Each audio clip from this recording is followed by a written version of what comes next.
I'm Jeff Bezos, and most people don't struggle because they're not smart. They struggle because they can't decide. Think about it. How many times have you known what you should do but still didn't move? Not because the option was bad, but because you weren't sure. That's where most people get stuck. They wait for certainty. But here's the problem. Certainty doesn't come first. It comes after you decide. When I make decisions, I don't wait until I feel 100% sure. Because if I did, I would never move. Instead, I ask a different question. What will I regret more? Not today, not tomorrow, but years from now.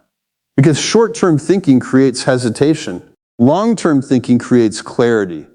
Most people look at decisions like this. What if I fail? What if this goes wrong? But I look at it like this. What if I don't do it? And that changes everything. Another thing people misunderstand, not all decisions are the same. Some decisions are reversible. You can try and come back. Those should be made quickly. But some decisions, you can't undo them easily. Those need more thinking, more care. The mistake people make is they treat every decision the same way.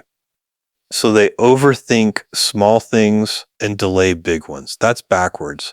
If you can reverse it, just move. If you can't, then slow down and think properly.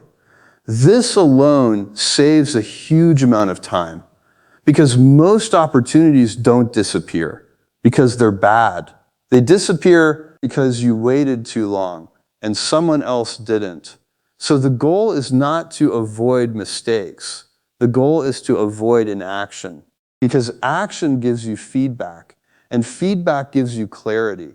People think successful decisions come from certainty, but most of the time they come from moving before you feel ready.